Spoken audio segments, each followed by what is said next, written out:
And today with us we have the Managing Director of Shangar, the House of Mangalsutra, Sir Chetan sir. Welcome sir, welcome to our show. How are you? Thank you. I am fine sir. Yes sir. Sir सबसे पहले तो आपको बहुत बहुत congratulation आपके दिल्ली नए office के लिए सर। तो सर पहला क्वेश्चन उसी के बारे में रहेगा सर कि आपने स्पेसिफिक दिल्ली रीजन में ही आपका ऑफिस खोलने का क्यों सोचा? Any specific reason for that? Delhi North India की प्राइम मंडी है, जहाँ पर लगभग नॉर्थ इंडिया के सारे ही स्टेट वहां से आप टेक केयर कर सकते हो।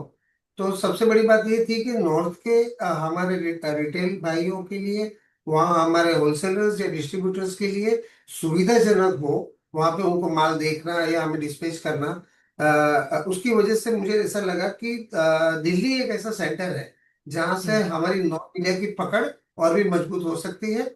उसी वजह से मुझे लगा कि मुझे दिल्ली में ही ऑफिस करनी चाहिए।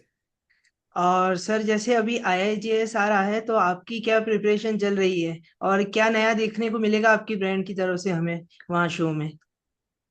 मैं आईआईएस से लगभग 20 साल से भी ज्यादा से मैं जुड़ा हुआ हूँ। और हर साल मैंने आईआईएस को हमेशा बढ़ते हुए देखा है। हम्म। पहले आईआईएस से एक हमारे जो विचार बने हैं कि इस आईआईएस के अंदर हमें नया करना है, तो वो हर आईआईएस के अंदर हमने वो हमारी नीति को कायम रखा है कि आईआईएस के अंदर हमें ज्यादा से ज्यादा नए क्लाइंट हमको मिलते हैं, नेशनली एंड इंटरनेशनली। तो सबसे पहले तो हमारा सबसे पहला काम ही यही होना चाहिए एग्जीबिटर का, कि नई से नई चीजें बनाएं, उसको डिस्प्ले करें, ताकि आने वाले लोगों को भी आना वर्थ हो, कि भी उनको कोई नया चीज मिले। तब जाके उनका कोई भी शो के अंदर जाने में उनको मजा आता है। नहीं तो आप रेगुलर चीजें लेके जाते हो तो उनको अच्छा मजा नहीं आता है, अच्छा भी नहीं लगता। तो एक हमारी पहले से ही एक नीति रही है कि आए हम्म। जिसके पहले हम तकरीबन 3 महीने से हमारे डिजाइनर्स और कारीगर नया चीज क्या बनाए। अब जैसे नई नई कैटेगरीज बनती है, नए स्टैंडर्ड, जैसे हमारी टीम है कि भाई आजकल के लोगों के लाइकिंग्स क्या है, अभी किस तरीके के प्रोडक्ट पे लोगों को ज्यादा झुकाव है। तो उस चीजों को ज्यादा फोकस करते हुए उसी के ऊपर ज्यादा सोच के एक नई चीजें कैसे तैयार की जाए, उसके ऊपर हम हमेशा ज्यादा सोचते हैं और हमेशा हम नई चीज बनाते और सर जैसे अभी जो आपका दिल्ली में नया ऑफिस खुला है तो जो नॉर्थ साइड से ज्वेलर्स है वो भाई लोग आपसे कैसे जुड़ सकते हैं? और सर जैसे नॉर्थ स्पेसिफिक अलग डिजाइन और स्टाइल चलती है तो आपने उसके लिए स्पेसिफिक कोई कलेक्शन या वो डिजाइन निकाली है? हैं। देखिए, श्रृंगार काफी साल से मंगलसूत्र मैन्युफैक्चर करता है हम्म। और हम पैन इंडिया काम करते हैं। तो हमें हर स्टेट, हर रीजन, हर क्षेत्र का हमें पता है कि वहां पर किस टाइप की कैटेगरी, इवन लेंथ वेरिएशंस भी इतने होते हैं। तो हमें पैन इंडिया, हमारे पास उसका डेटा होता है कि किस जगह पे कौन सी चीज क्या चलती है। अब दिल्ली के लिए जब हमने स्पेशल ये शुरू किया, तो नॉर्थ में चलने वाली आइटम में भी हमने बहुत कुछ सुधार करके एक नई चीजें वहां पे रखी है। और स्पेशली हम 22 कैरेट का काम करते थे, नाइन वन हम्म। सिक्स जीरो का। हम वहां पर 18 कैरेट 750 का भी स्टॉक हॉलमार्क हमने ऑफिस में रखा है। यानी कि नॉर्थ इंडिया की मंडी में 18 कैरेट का हॉलमार्क का आज भी उतना चलन है। जैसे कि आप देखते हम्म। हो, गोल्ड का भाव इस लेवल से बढ़ गया है। तो जो करेक्ट। डिजाइन है 22 कैरेट में बनाते थे, सेम हम्म। डिजाइन सेम कॉन्सेप्ट हमने हम्म। उसको 18 में डाला है।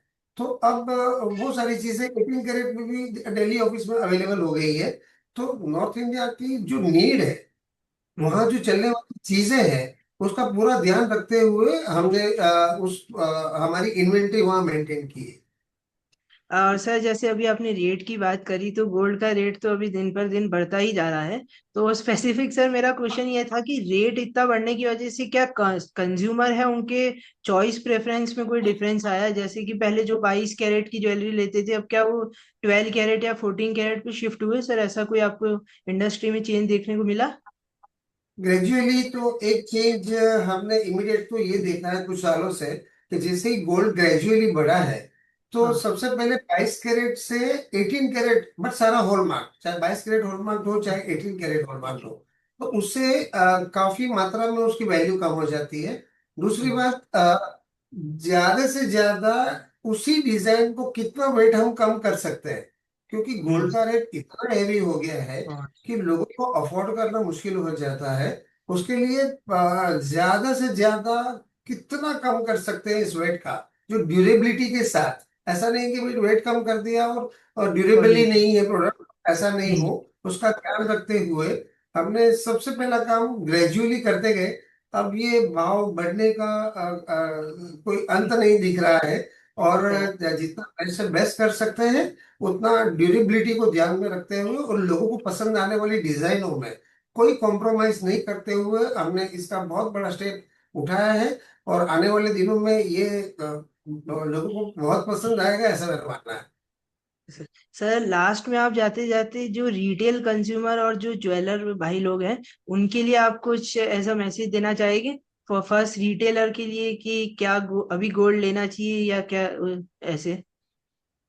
देखिए, आपने दो क्वेश्चन पूछे हैं, एक कंज्यूमर का पूछ लिया और साथ में रिटेल ज्वेलर का भी पूछ लिया। यस दोनों सर। अलग है।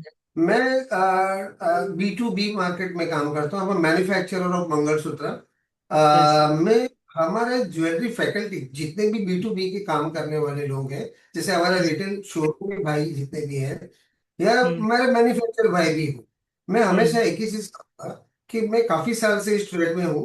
मैंने उतार चढ़ाव इतनी मंदियां देखी है कि कभी कभी हम्म। ऐसा लग रहा था कि अब ये बिजनेस वापस चलेगा कि नहीं चलेगा। क्योंकि आज आपको लाख रुपए का भाव ज्यादा लग रहा है, कभी हमको यस। 25,000 का भाव भी बहुत ज्यादा लग रहा था कि हाँ अब पच्चीस करेक्ट। हजार में चलेगा कि नहीं, 50,000 में चलेगा कि नहीं, आज करेक्ट। लाख रुपए में चलेगा कि नहीं। तो करेक्ट। ये हमेशा कोई भी विपत्ति आपत्ति अगर आती है तो उसको थोड़ा सा सस्टेन करते हुए अगर हम आगे बढ़ते हैं तो गाड़ी फिर से पटरी पे आती है, चलने लगती है, न कि चलती है, पीछे का जो खामियाजा है वो भी वो हम्म। आपका रिकवर कर देगा। तो हम्म। ये ट्रेड में मैंने ये काफी बार मैंने महसूस किया है। और मैं समझता हूँ कि जैसे ही ये रेट्स एक बार सेटल हो जाते हैं, आप देखो हम्म। कि जियो कंडीशन जो वर्ल्ड की है, जो वॉर की परिस्थितियां थी उसमें काफी कुछ अभी बेटरमेंट दिख रहा है हमें। और हम्म। जैसे ये सारी सेटल होती जाएगी, इकोनॉमी में फिर एक अच्छा उछाल आएगा। और ज्वेलरी हमेशा से भारत देश की महिलाओं की पसंद रही है और करेक्ट। ये हमेशा अंत तक रहेगी, जब तक कि पृथ्वी है। तो जितना भी मंदी का वातावरण हो, आपको विचलित होने की जरूरत नहीं है। सबसे बड़ी बात, ये आईएसएस जैसा शो, हम्म। ये एक प्रकार का एक बहुत बड़ा एक जो मैं कहूंगा कि ऐसा अपॉर्चुनिटी। अवसर है, एक ऐसा हाँ। अवसर है कि हाँ। वो 5 दिन, बल्कि जियो को गिन के आप 6 दिन, 6 दिन। वो 6 दिन में आप ये मंदी को भूल जाएंगे। मैं B2B की बात कर रहा हूँ। और आने वाले दिनों में अगस्त के बाद त्योहार सारे शुरू हो जाएंगे। करेक्ट। जैसे गणपति शुरू हो जाएगा, दशहरा, दिवाली, ये सब आने वाले दिनों में शुरू हो जाएंगे, लोग ऑर्डर्स इतने प्लेस करेंगे। तो पहला मंदी दूर होने का कारण होगा ये आईजेस। और उसके बाद तो सीजन ही सीजन है। तो ये फिर से बाहर आने की मुझे पूरी उम्मीद है। और मैं समझता हूँ कि ये मैंने काफी बार देखा है और ये इस बार भी वही होगा। तो चिंता करेक्ट। करने की जरूरत नहीं है, आप डेफिनेटली आगे बढ़िए। होलसेलर्स अच्छा माल बनाए, मैन्युफैक्चरर्स अच्छा माल बनाए, डिस्प्ले करें, और रिटेलर एक बार जरूर आए।